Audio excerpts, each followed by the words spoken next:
Good evening, goeienaand almal. Ja, dis baie. Ek kan net nie sien as julle slaap ek trek. Can I see how many of you are former Pathfinders? You're not a former Pathfinder. Dis sit die lig aan dat ek kan sien asseblief. Ek kan net eers sien wie van my embarrassing vanaand. Pathfinders. Okay, there's quite a few of them around here. Asseblief. Dis hoekom ek so donders grys is, né? Dis julle. So, ek sal 'n bietjie daaroor praat vanaand. Ek gaan 'n bietjie vloek tussen dit. Dit is nou maar, dis faktaal, verstaan ek. Nee, dis nie die vloek. So, julle moet maar kan, as julle kan Photoshop, is dit ook goed op daai stelsel kom. Anders moet julle net die beat dan insit as dit nodig is. Dis my lekker vanaand om ook vir Nikki te hê en vir Elsje. So, Elsie het sekere idees oor my wat aanvaarbaar is. Moet nou nie na die tyd vir haar die feite gee. Alright. So please, let's be nice to one another. Ek het nie baie tyd nie, ek gaan hoofsaaklik in Engels praat. Ek hoop om dit in 'n 3 kwartier klaar te maak. Maar om elke ding wat ek gaan noem, is daar 'n storie. En daar's baie stories. En ek gaan byvoorbeeld vanaand vir Taxi vra om sy insette te gee. Want hy kan nou vir my sê as ek nou lieg, want hy was daar. En dit is so lekker vir my om hom vanaand hier te sien. Dit gaan hoofsaaklik oor 1986 en 87. En ek het in daai jaar van 1987, ons was by inligting gewees, HSI. En ons kon foto's vat, and we could send them back in, and they develop, check, censor, and then give us back the photos. So I managed to collect a lot of photos. But in 1987, in the heat of a lot of operations where him, Lee Sumner, and all these guys were in action, fighting, shooting, carrying on, I sent back 6 films, they all disappeared, which is very sad. So I've got some photos here. And so bear with me, dis nie dat ek nie daai foto's wil wys nie, they just disappeared and I'm totally pissed off about it. Okay. Ek gaan vra, ek dink dit gaan beter wees as ons die ligte afsit. So sit vir my af and then just confirm for me, the guys at the back, that you can see the screen. It's all right. Okay. Now I'm going to talk about Operation Silver. That's the name of the operation that was coupled to South African Defence Forces support to the guerrilla movement UNITA and the Pathfinder involvement. Jy het nie te veel gedrink nie, hoor, die skerm is so gebuig. So moenie worry nie, julle kan nog support terwyl op pad.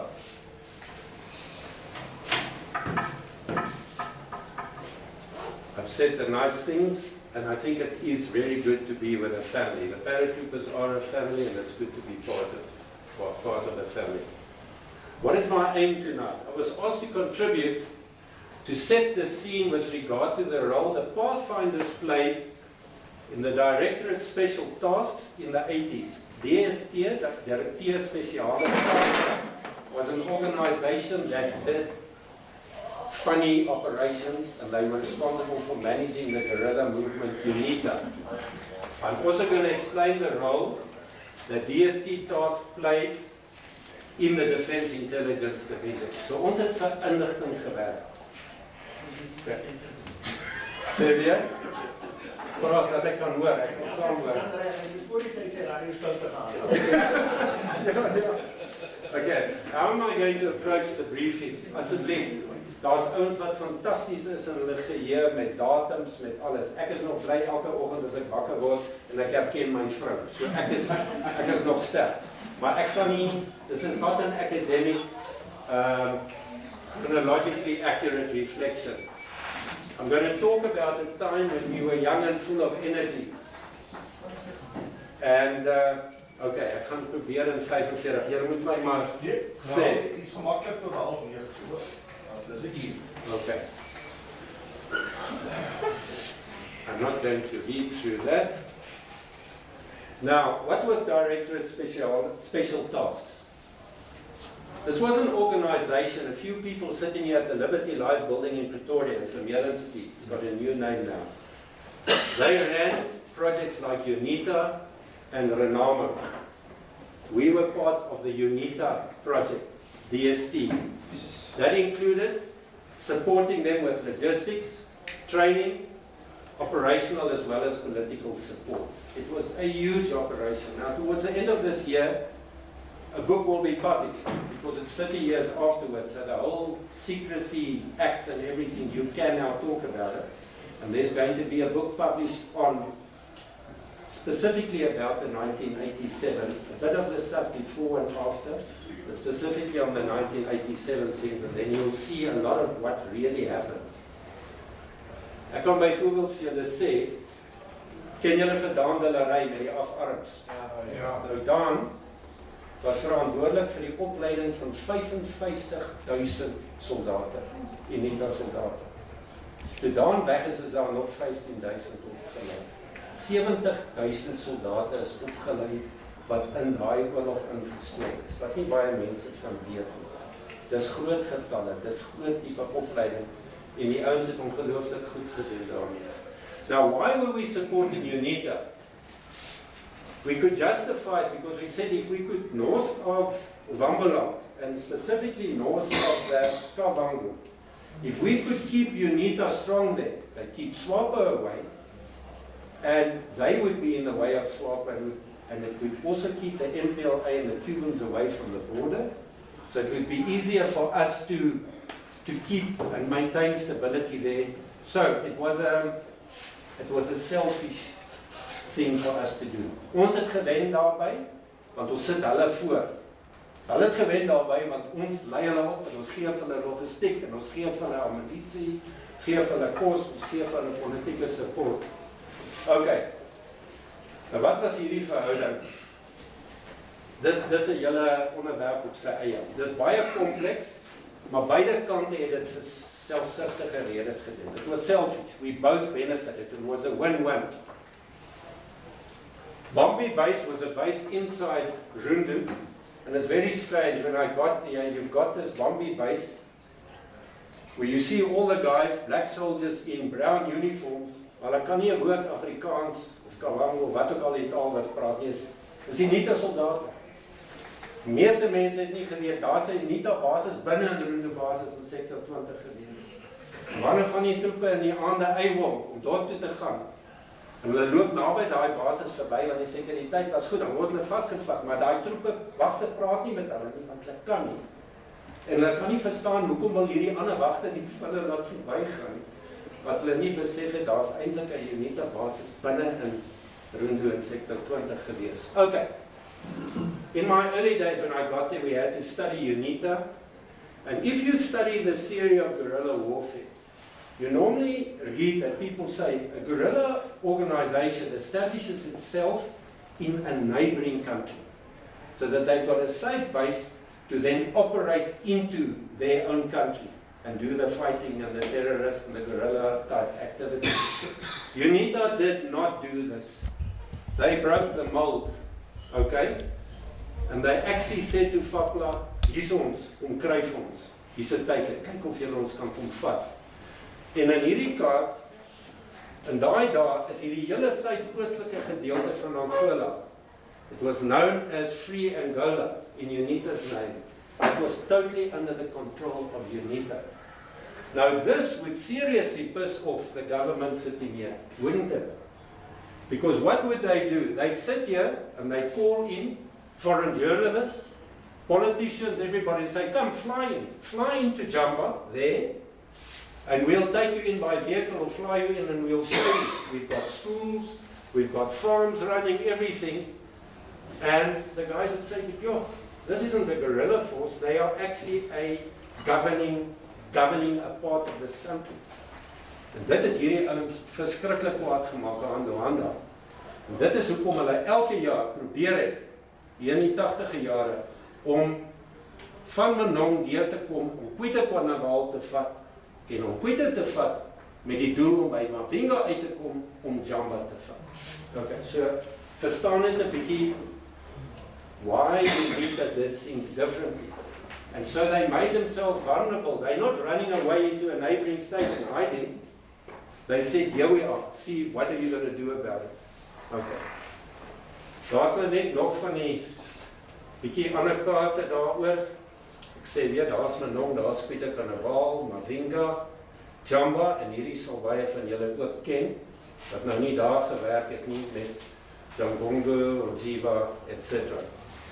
Ok, hierdie is 'n kaart wat ek gebruik het in die 80 jare toe ons daar gewerk het saam met die mense, net om jou ook te oriënteer. So, UNITA brought visitors in, it gave them a lot of credibility, as I've mentioned already. They showed them how they were actually governing. En mense, ek het daar rondgery, totally unannounced, dan ry ons in die bos, dan kom ons op 'n skool af. Nou baie keer, as jy nou buiteuitstanders inbring, dan sit jy mos 'n bietjie van 'n show op. Dan kom ek by daai skool unannounced aan, naby is 'n village, dan kyk ek, dan wil hulle die punte van die kinders op. Maar die kinders pluk in rye, rooi, gemerk, alles. En dit het vir my laat goed voel. Hulle het my gewys, op daai punt in tyd, het die onderwys gesê, julle, dis nog nie op standaard nie, en ons sal julle nou op standaard kry. So dit is nie 'n token propaganda skole nie, dit was werklike skole. Okay, so there were countless unsuccessful attempts to overrun Mavinga en Jamba. En dan, die sogenaamde beroemde Pieter Karnaval.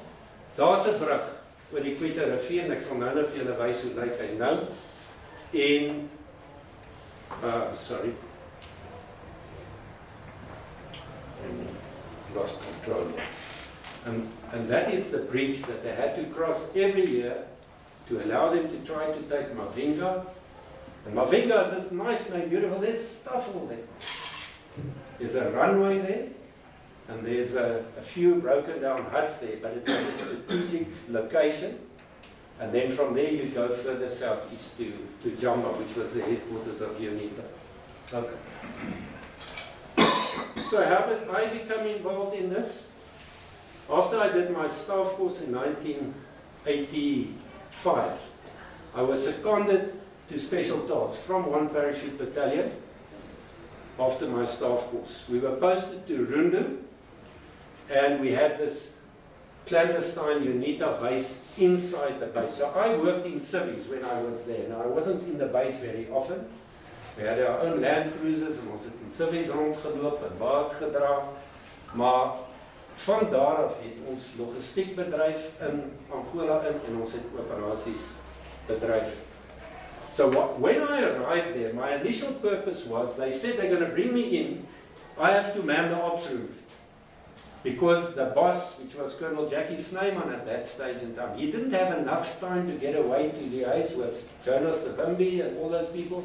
Rudman, jy gaan nou in die opskamer sit. You're going to man the ops room. But, optimist that I am, and I still have mine today, but it's packed away in my garage, I arrived with my backpack and my combat wedding, everything, and as I walked in there, sal julle vir Wouter hier onthou. Ja, sê Wouter vir my, hey, kommandantjie, waar dink jy gaan jy? Sit weg jou kiet, ek gaan sit in die opskamer, dit is jou job. So those are famous last words. I established the ops room and I left the National Service troop to run that ops room. Brilliant, brilliant. Ons dienspligtiges het ongelooflike goeie werk gedoen. En as ek julle nou sê van hierdie 70,000 mense wat uiteindelik opgelei is oor 'n periode van omtrent 9 jaar, weet ek nie van een sekuriteitsbreuk wat in daai tyd plaasgevind het deur troepe, dienspligtiges wat huis toe gekom het and had to talk to the media or make a statement somewhere. They were just doing their job and they did brilliantly. I have to acknowledge that. Alright, hierdie foto is 'n bietjie uit sequence uit. Dis geneem toe ek, voor ek Amerika toe is, toe Piet Graspol by my oorgevat. Ek wou net 'n foto insit van Piet, oorlede Piet Graspol, because Piet took over from me and Piet was also involved at some point in time with the liaison teams in Angola. Alright. Ja, kan julle sien die Padvinder-induced grys hare begin uitkom daar. Maar hulle toe ewe skielik. Alright. What happened in the early days when we arrived in Rundu? jy het UNITA inligting, jy het afdeling inligting van Pretoria se inligting, you've got Sector 20's intelligence, you've got Army intelligence. Who of you were in the intelligence environment? Is anybody here? Hulle is 'n beneekte klomp mense. Hulle is goed, but they are so jealous about what they can collect, and they want to get acknowledgement for that, that they keep it to themselves. It was my job, and I managed to get it right, that I got them sitting around the table every week, including the COVID collection and the COVID guys, to say, just give us the total picture, so that we know what to plan on. I won't report it anywhere, just give us stuff so we can plan and don't have to plan on tough training. So we facilitated regular meetings. En ons het daar gaan sit, en dit is, jy leer altyd daarvan. Nou sit ek met my UNITA counterpart, Kolonel Andrade, sit daar, en sy stawwe, en dan sit ons met al die inligtingstawwe en sê, okay, these guys are busy advancing, it's 21 Brigade, it's 47 Brigade, it's 59 Brigade, enemy brigades, right, tell us their history, who's their boss, where does he come from, what language does he speak, where has he fought, where's this brigade fought, against UNITA. What have their successes been? So by the time we went into action against it, we knew exactly what we could focus on, the psychological warfare, and what worried them, and where they were unsuccessful. But that's another story. But you always learn about it. But here we had the opportunity to talk to people before we went into action to say, tell us about the detailed enemy we're going to be facing up with. Okay. Right. Daai is my opskamer, dis nie vreeslik fancy nie. Maar hier is kaart, ons het opgevou in die dak, en, maar dis in 'n prefab gebou daar in daai basis wat ek van gepraat het.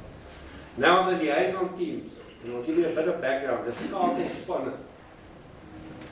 In 1985, that's the year I was on staff course, there was an operation called Operation Second Congress, where the FAPA forces, the MPLA forces, once again said, yes, we've got to try and take Mavinga to get to Jamba. So they came across the river at Carnaval, they advanced, and the South African politicians said, we're not getting involved, you need to sort it out yourself. But as things normally happen, UNITA was doing their bit, but they couldn't manage to hold up these hundreds of tanks, MiG-23s, MiG-21s, the Su-22s, the hell of a lot of artillery, they couldn't stop it. So then gradually they started bringing in 3-2 battalion, etc., etc. En toe bring hulle, dalk het jy al gelees daarvan, they were hitting UNITA with Heinz, the helicopters, attack gunships. So what they then did is the Air Force brought in a scallop plant, and they had the guys out, special forces on the roads, monitoring where the choppers were flying, because they're quite rigid in the way they go about their business, the enemy, fortunately for us. So they'd say, this is the route. Then they'd have Impalas on standby. And the Impalas would take off at night time. They'd come in. No, I'm sorry, it wasn't at night time. During the daytime, the helicopters would fly reasonably high, because they armored helicopters, and to try and prevent them from being attacked or actually engaged effectively. They'd fly quite high looking for UNITA. The Impalas would come from below shoot them down. And they shot a lot of Heinz down like that. And only many years later did the people realize that it wasn't UNITA anti-aircraft doing that. It was Impala aircraft doing that. But it worked well, because suddenly they said, oh, UNITA's got serious anti-aircraft. And then they went up higher. Okay. So that's my funding for Second Congress. We had to intervene to save the day, and then it was decided, UNITA, although they were doing well, they needed advisors. And we decided to give them advisors. But UNITA was very sensitive about the use of the name military advisor. Want as jy vir my sê, I am your advisor, then I can't do the work. By implication, you've got to tell me how to do my job. So we said, but that's easy. We won't call ourselves military advisors, we'll call ourselves liaison officers and liaison teams. En dis waar die skakelspanne, die liaison teams vandaan kom. En daar was 3 aanvanklik. Ons baas in Rundu, Colonel Fred Olsich, Bert Saxe, Colonel Bert Saxe, who was also from former SAS, Salute Scout, then came down to 5 Recce, and from 5 Recce he was here. We were actually together on staff course in 85, and myself. Okay, so there were 3 teams. We were all given different areas to work in. We had an important go-between role. It was important because we knew both the SADF and we understood UNITA. Want jy moet weet, elke keer as jy met UNITA praat, hulle het soveel trots in hulle, dan sê hulle vir hulle, manne, ons gaan nou môreoggend aanval, is 20 km van hier af, want sê die merk ons ry nou, ons is môreoggend daar so laat, is julle daar? Sê hulle, ja, ons is daar.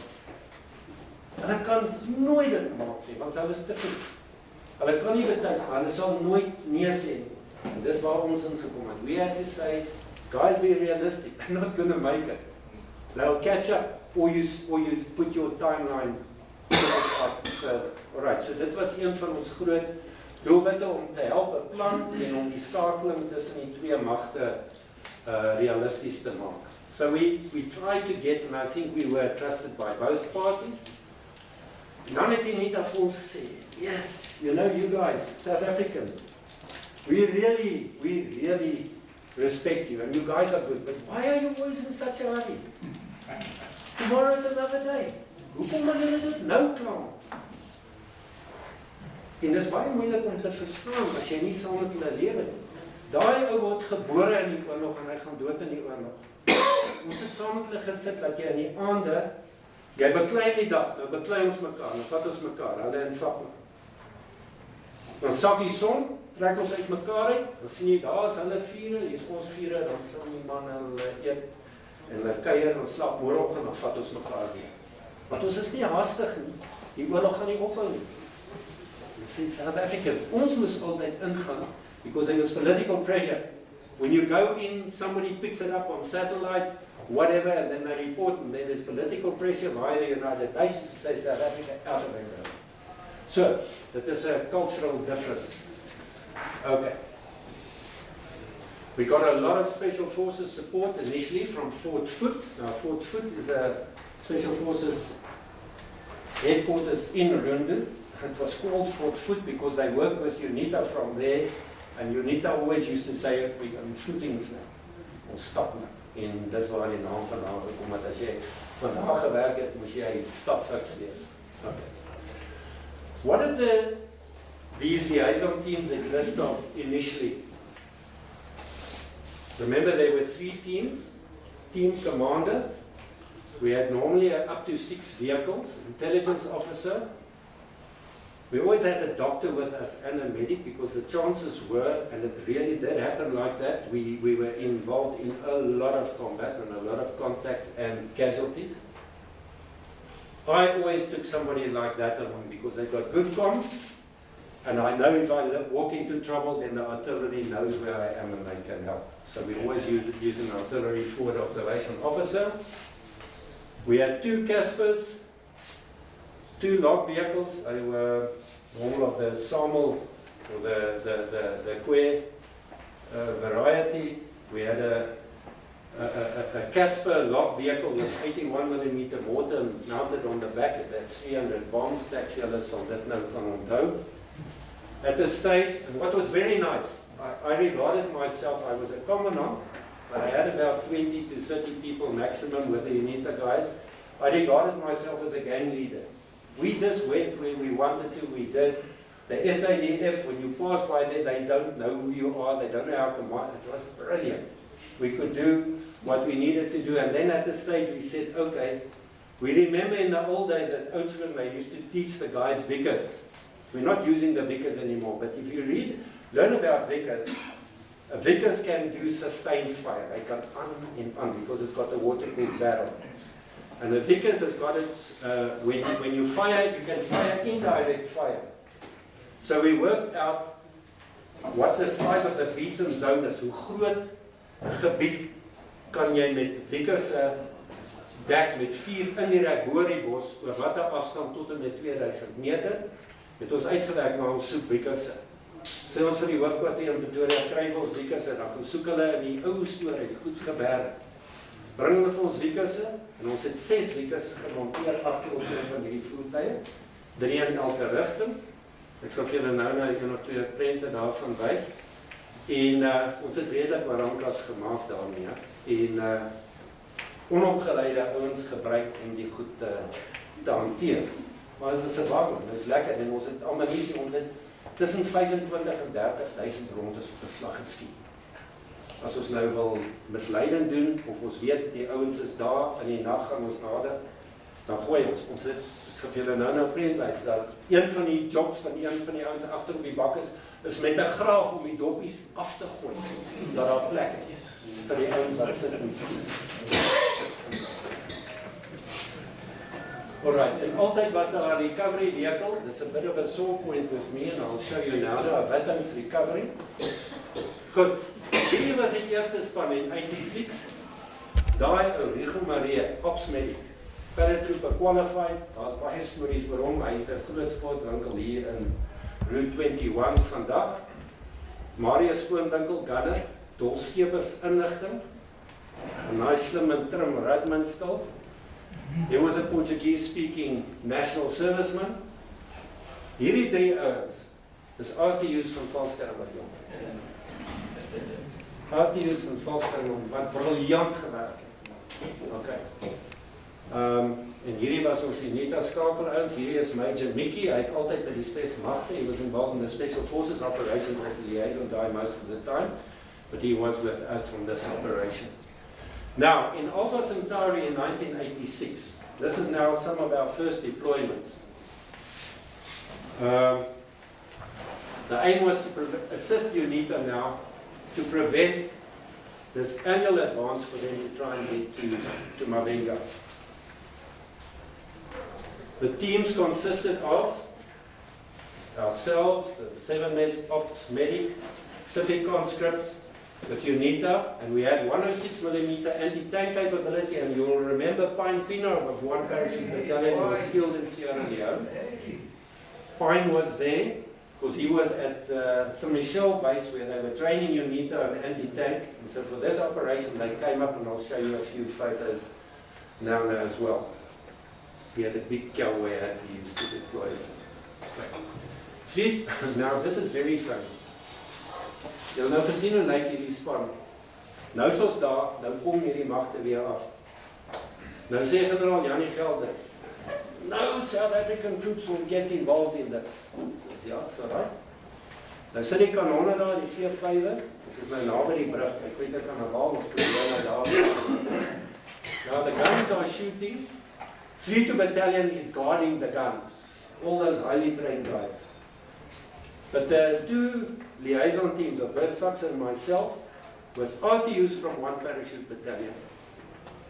And a few other conscripts, we can go in and go and fight the war.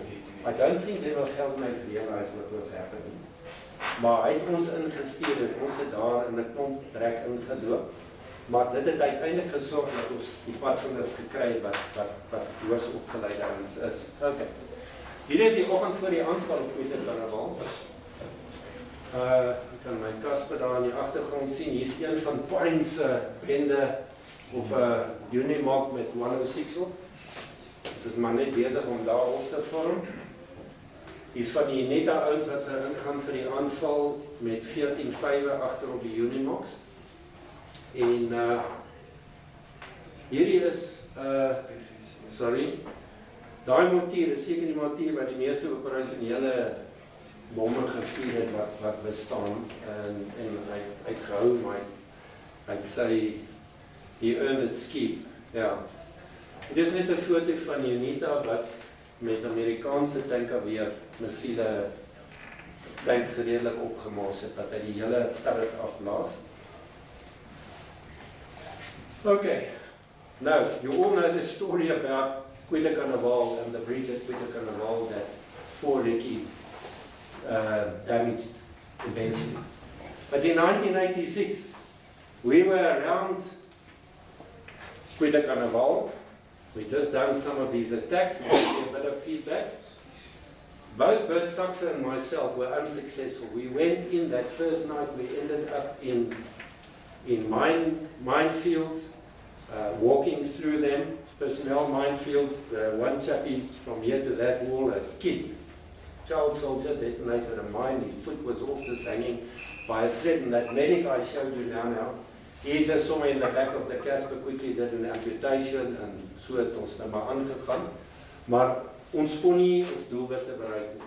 Goed. Lots of UNITA casualties. En ek het in 'n groot mynveld geëindig en my een voertuig het tanker weer TM46 myn getrap regs voor Wittings. Kneffel.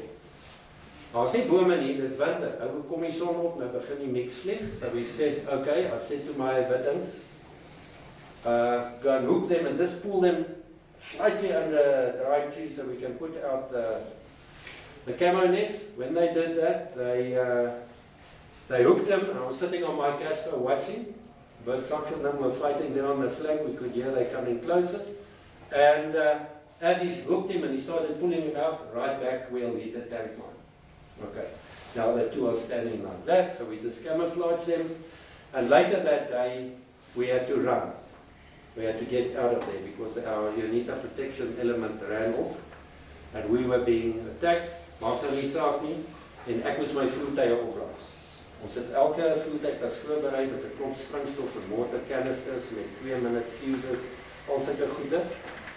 En my een voertuig met die 300 bomme op die Wittings het geloop, daar het niks van hom oorgebly nie. Maar die Wittings, die Wittings recovery, het daar fout mee gekom, en ek sal vir julle nou wys. Ok, ek sal nou foto's kyk. Ons is toe na daai aanvalle, we were tasked to infiltrate with UNITA through FAPRA defensive positions. They got brigades lying around the bridge there to go and destroy that bridge. Now we've got this mean plan. Colonel Breitenbach, Jan Breitenbach is in command. He's sitting there on the kopie watching this thing. Bert Saxer, because he understands demolition is going to blow up this bridge, and all of us, 100 of us, are walking. Predominantly UNITA with 5 kilograms of PV4, now we infiltrating. Okay. Dat gaan gauw wees, ons vat net 2 liter water, want is net in en uit. Foutie, ou leer ons altyd hierdie goed te laat. The plan was to infiltrate. We did infiltrate, we carried 2 Zodiac boats with us, we got to the bridge, and while Bert Saxer uses the boats to prepare the bridge for demolition, I would defend the eastern bridgehead with UNITA forces. We were successful. We walked in between all of those brigades, defensive. We came, I actually touched that bridge for a fleeting moment. En toe raak die lig weer van hom op die brug 'n bietjie wakker. Toe skiet hulle alle snot uit ons uit. Okay. Toe moet ons die bote stukkings steek en toe eksporteer ons weer. Okay.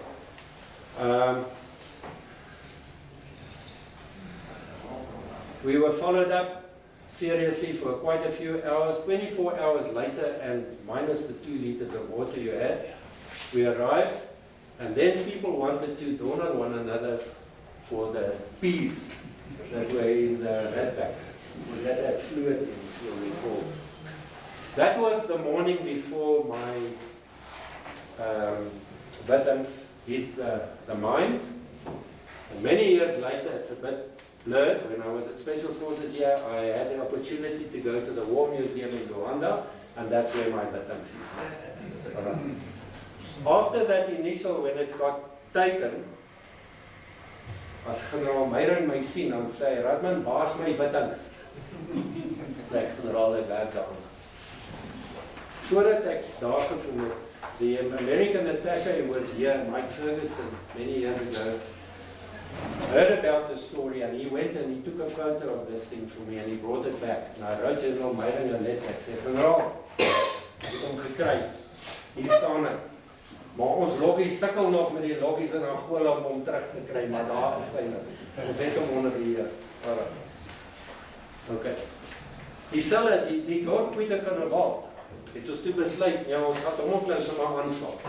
Maar ons moet nou oor die Pieter rivier, baie rivier, sterk lopende rivier, Colonel Breitenbach and the UNITA Brigadier Renato said, okay, they're going to do it. Unfortunately for us, they planned to cross east to west. And we had a naval chief petty officer who was a, what do you call the guys who do building and stuff? Okay.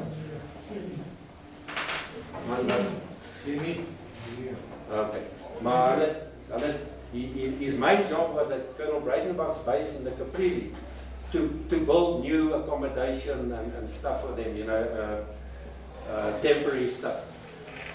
He wasn't supposed to be there. When he heard about this operation, which he wasn't supposed to, he said to Pine Pino, Captain, I want to go on the op. He said, you can't. He said, go and ask Colonel Breitenbach. He says, I can't ask him. He sneaked in and he went up. He's a carpenter. That's right. Carpenter nou. Nou sy daar by die oorlog. Chief Petty Officer. Toe gaan sy pa doen. Nou kry ons die boodskap. Chief Petty Officer so-and-so's father's died. He must return home for the funeral. Now I go to Colonel Breitenbach and say, Colonel, Chief Petty Officer so-and-so, his father died and he must return home. So he said, yes, let Sir Michel know so they can send him home. I said, no, you don't understand, Colonel, he's here. He says, he can't be here. I said, Colonel, he's here.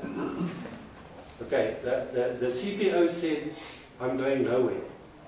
I'm here now. I'll go and say goodbye to my dad later. Fortunately for us, being a carpenter and being in the Navy, he helped. They built a Zodiac bridge. There's about 20 to 30 Zodiacs. They lashed together. And they got a few hundred people to walk across that fast-flowing river from east to west to attack the town. Well, they crossed successfully. They made it to the airfield. And then, as things happened, they had to withdraw. This is background now. Now we went to the lessons from that operation was these teams would be in constant contact. And we had to have proper protection elements and properly trained guys with us. Our boss is now, he passed away a few years ago, Admiral Dries Spitter, was the boss at Intelligence. He used to be the chief of the Navy as well. We asked to see him. What was very good in those days, even though we were junior, they listened to you. They hear what you'd say. And here's a guy who's not even infantry trained, but to understand. I recommended that we get pathfinders to come to the teams, and he agreed, and there are crazy pathfinders. Okay. Now this is an important thing here. They're special men. They thrive under adverse conditions, maar hulle is moerstout. Dit is regtig. Ek sê julle dink ek weet van baie van die gemors wat julle aangevang het nie. Ek weet daarvan. Ek weet. Alright. Maar ek moet vir julle sê ek gaan nou net praat oor 'n insident waar een van die ouens doodgeskiet is. Van die van julle wat ook in kontakte betrokke was.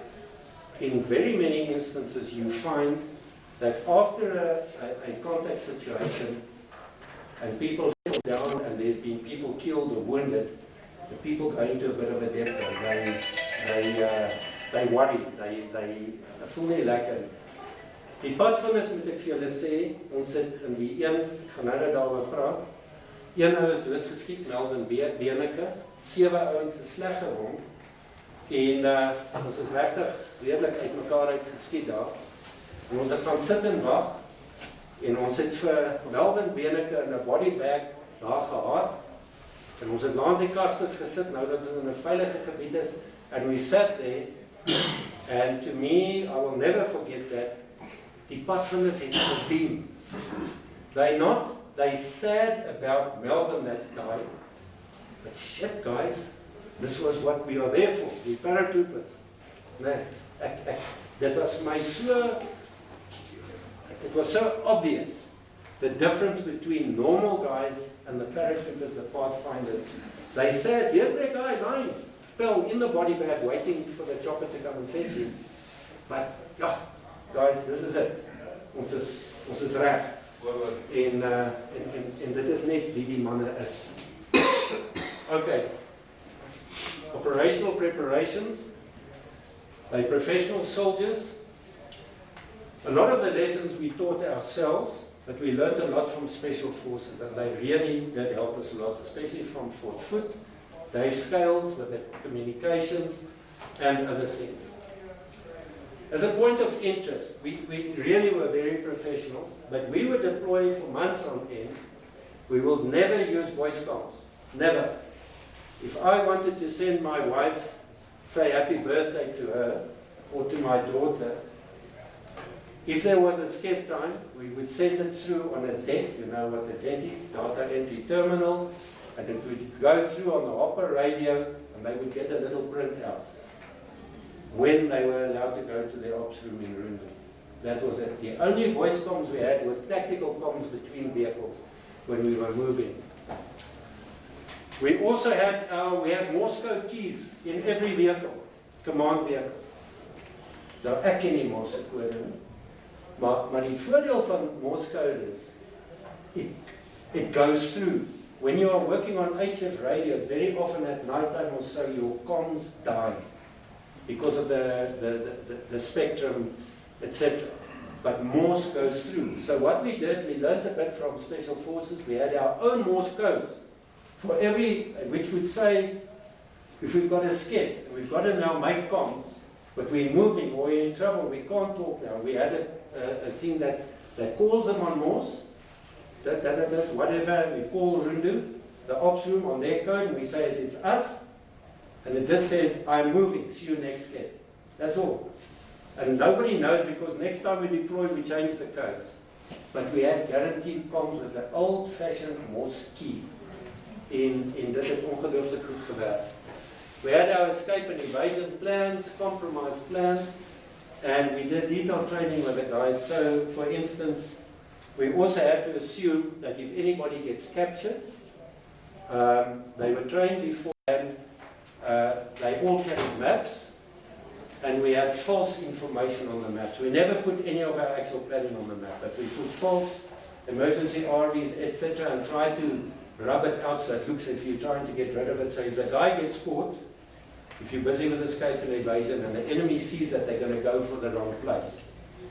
Okay, so ons het dit altyd by ons gedraai. Jy het niks werklike beplanning op die kaart gedoen nie. Jy moes onthou, jy het nie die kaart vir navigasie gebruik. Dan het ons, en wat is die doel van dit? It's just to gain time for your pals who haven't been caught yet to get out of trouble. And we also had the training that if you are caught and you are forced to call in a chopper, because we had search and rescue drills for guys to come and look for you, the moment you are caught, you can work with them, they can have a pistol against your head, and as you are calling the guy and they are coming in close to the chopper to pick you up, all you will say is, Giant, this is X-ray 10, and the moment you use an X-ray in front of your call sign, that is go away, because then you'll be captured. And we had the Air Force briefed beforehand every time to understand. So you could do, and they wouldn't know why they break. You don't have to say something funny to say, no, I've been caught. It's a simple thing, you just put an X-ray in front of your call sign and they don't come close. Alright, en ons het so ook maar dan artillery op jou posisie. Rising party from 3 battalion, told you that story. Led to an unexpected encounter between a South African force of about 40 men, that included UNITA, and an enemy force of about 300. That was confirmed as 800 later. Sien jy, ek het nie vergeet nie. Ek het nie al die name nie, maar Captain Stoney Steenkamp was daar gewees, deel van die span, Eindie Sander, Taxi. During this action, which was accompanied by severe fire from AK-47, RPG-7, V-10 and AGS-17, Corporal Venter carried out fire and movement. Lance Corporal Kutsia on Venter's right flank then shouted for help because he was wounded. Under heavy fire, Venter dragged his wounded companion about 40 meters to safety, while Corporal Lees gave supporting fire. Venter found that Kutsia had been wounded in the right shoulder. Lees then called for Venter's help. Once again, Venter moved forward under a hail of bullets to Lees, and found that Corporal Melvin Bieneker had been wounded in the head. One shouldn't talk about it, but they went to extreme to try and get him to breathe. They had to break his jaw it didn't help. But so Melvin died there. All right. Melvin used to play rugby for Brandwag Hoërskool, qualified as a pathfinder. They then carried Beneke under heavy fire to a Casper vehicle where they could apply further treatment. Venter then went forward again despite the storm of fire to bring the enemy.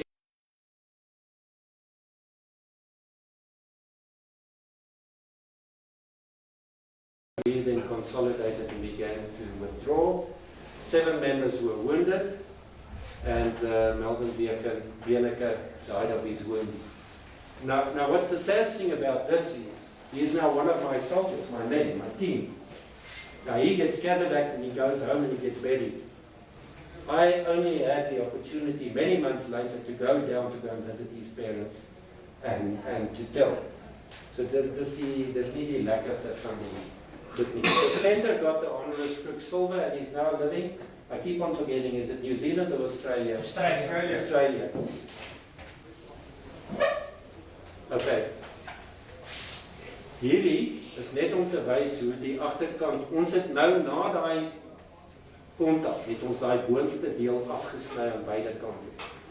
En van hierdie goed, ek gaan nie in detail nie, maar ek kan onthou, aan die een kant was daar 30 gate deur die kant, wat ingekom het van vyand af, so that's all the war stories, but we had PKM, RPG-7 penetrations, B-10 entries, everything hit that vehicle, but fortunately not the driver, or the driver had to be clocked a bit because he wasn't quite happy with what was happening. But, all right. Wat het ons nog gedoen?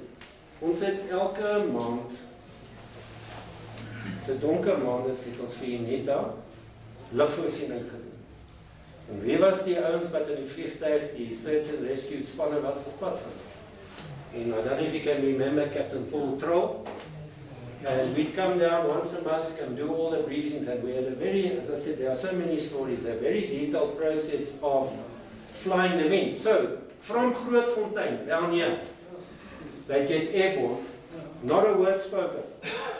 They fly through on a route we planned through Angola, and on this specific trip to the northern border with Zaire, we did a drop there, and then we came back. In all the years of the war, we didn't lose one aircraft doing that.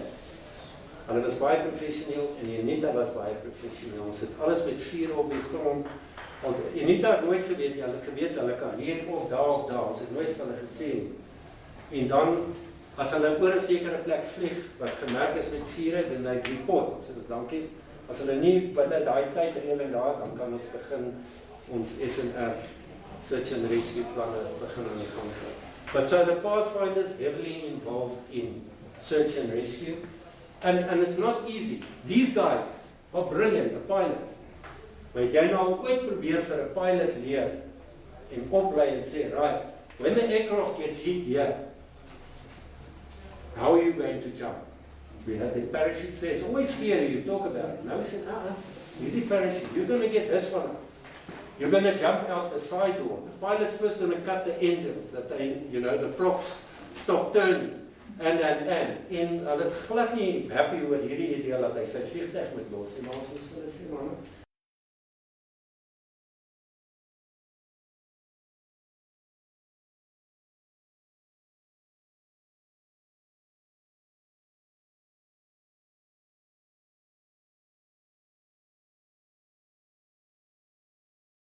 Dis maar net my, ek het nie onlangs gestoot daar nie.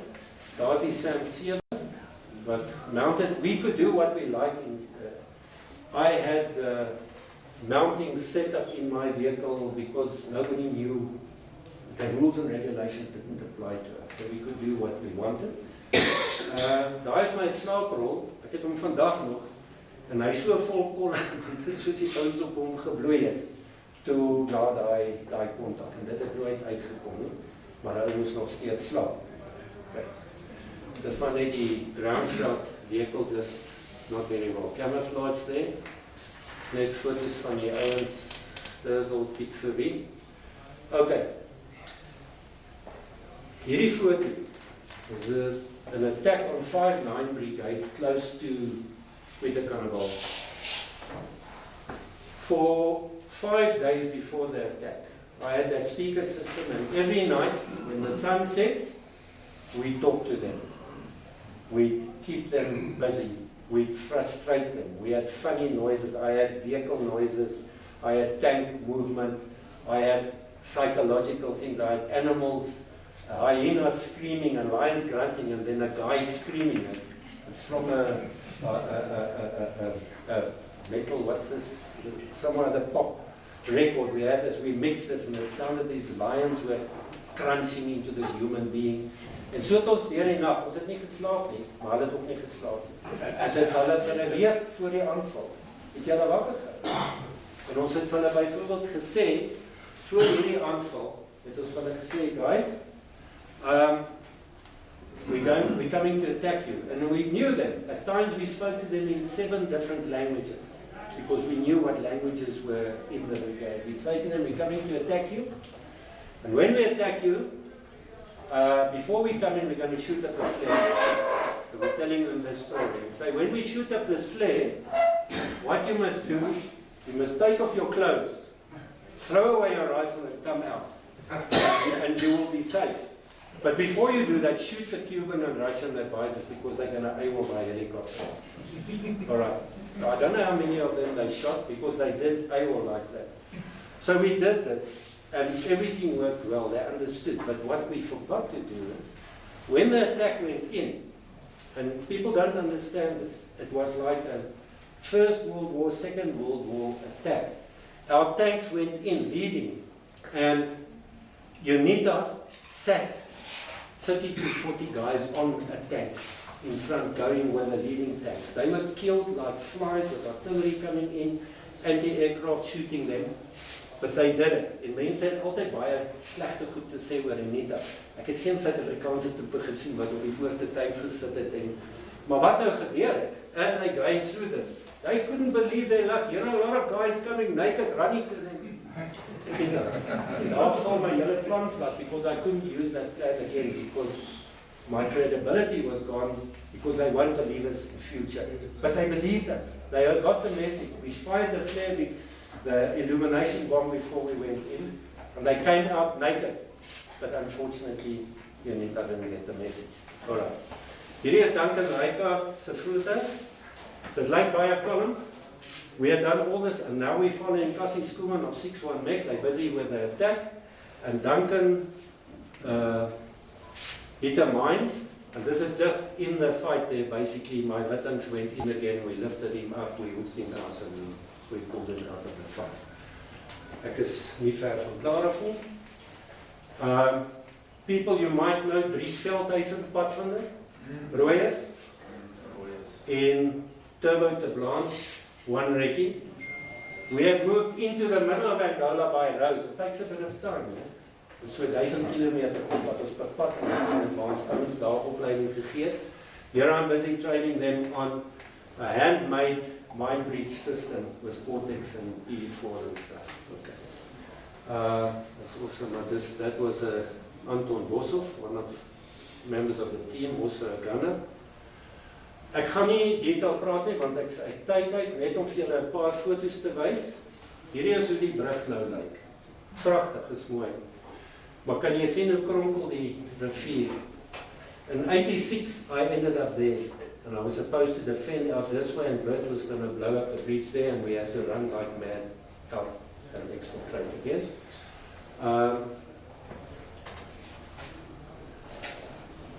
Piet Nel, Piet Grasveld, het in 1988 was hy deel om hierdie mynveld van 27.000 myne daar te lê, toe hy met die ouens geboks het.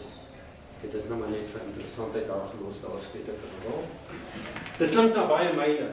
Dit is 'n kilometer op 'n blok, dan is dit nie so baie nie. Maar dit moes alles skoongemaak word na die tyd, net na die oorlog. Ek gaan nie in detail nie, ons was baie nou betrokke, ontspanne met die Padvinders, saam met 4 recce om in te gaan, die voorverkenning te doen. met die werklike blaas van die brug om die ouens in te vat, uit te haal op sekere plekke. So we were directly involved, and it's not very well known. And I can skip over that. To conclude, from my perspective, is military friendships and comradeship are forged under fire, and fire is strength. It's working together. It's the lobbies making sure you've got your ammunition there. That's that. I need to acknowledge from my particular perspective the Pathfinders, the UNITA soldiers, Special Forces in die konflik, die dienstigers. Hulle moet so trots voel oor hulle self vandag. They have no say in it. I had to say, I volunteered. They were told to do it, and they were brilliant. Okay. Nou, van julle wat hier sit, en ek sê dit nie net dat ek het moet sê. Ek hoef dit nie te sê. And then just read that. Why men who have been to war yearn to reunite? It's nie net om te drink nie. I know not why men who have been to war yearn to reunite. Not to tell stories or look at old pictures, not to weep or laugh. They gather because they long to be with the people who once acted their best, who once suffered and sacrificed, who were stripped of their humanity. I didn't pick these men, they were delivered by fate and the military. But I know them in a way I know no other men. I've never given anyone such trust. They were willing to guard something more precious than my life. They would have carried my reputation, the memory of me. It was part of the bargain we all made, the reason we were all willing to die for one another. Is dit nie gevoel vir die saak en die politiek nie, is dit klomp jammer hoes nog daai jare en maar is brotherhood, is dit vir mekaar te doen. As long as I have memory, I will think of them all every day. I am sure that when I leave this world, my last thoughts will be of my family and my comrades. Such good men. Unfortunately, I don't know who wrote this. I'll try and find that out. As part of when we were there, we drafted a whole SOP that was used afterwards, how to work with partisan forces like UNITA. Hier is ons slides en grill wat ons gebruik het, basics. Ons het nooit iets oop gesê al het ons in kode ingestuur, het ons nog dit in hierdie kode bygesit, binne in dit. Hier is byvoorbeeld die Morscodes vir wat sê, jy weet jou, die verskillende roepsyne en wat dit beteken en wat jou skeptye is. And there it says, X-ray, preceding the call sign, I've been captured. Okay, so ek vertel nie net stories nie, hierdie kom uit daai dae uit. Hierdie is 'n boek wat ek gekry het, and it was brilliant because it gave us the tactics down to where you can shoot the GTR 60 in the front left wheel well, so it hits the driver in the driver compartment up to use of rocket forces by the right. Dit is 'n baie goeie boek wat ons gebruik het. Ek het toe uiteindelik hierdie boek vir die weermag opgetrek oor vyandelike trine, daar is my wapen en dis wat ek te sê. Dankie.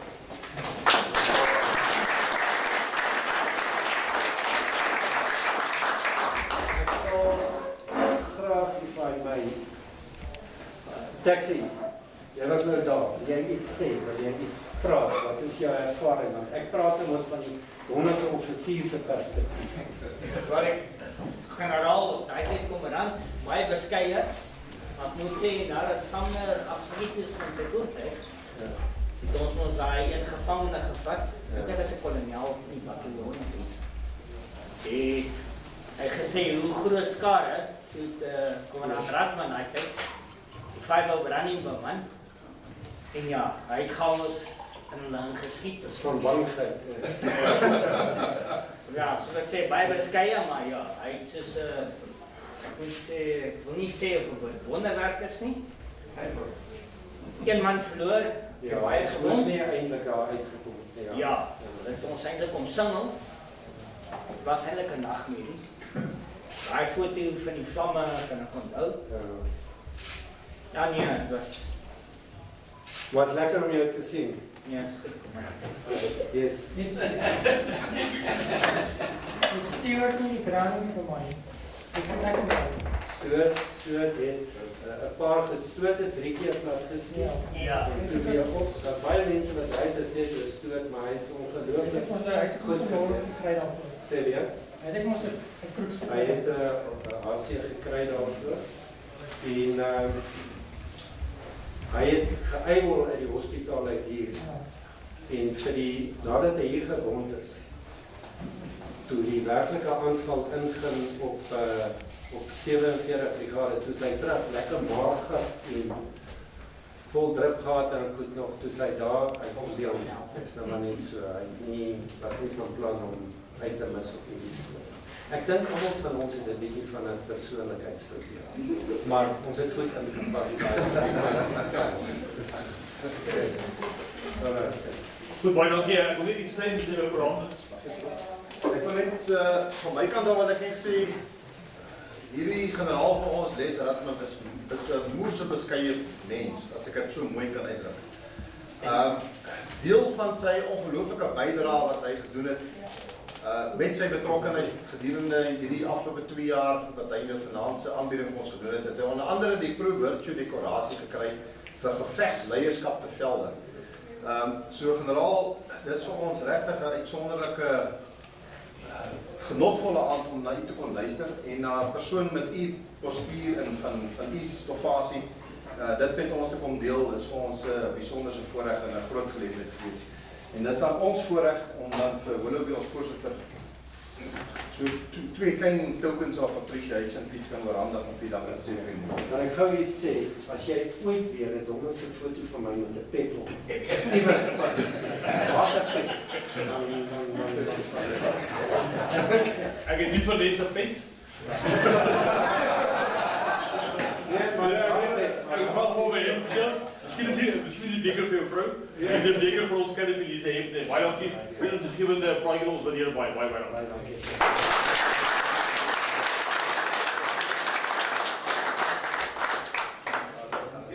En nou 'n lekker braai. Okay, maar 'n lekker braai.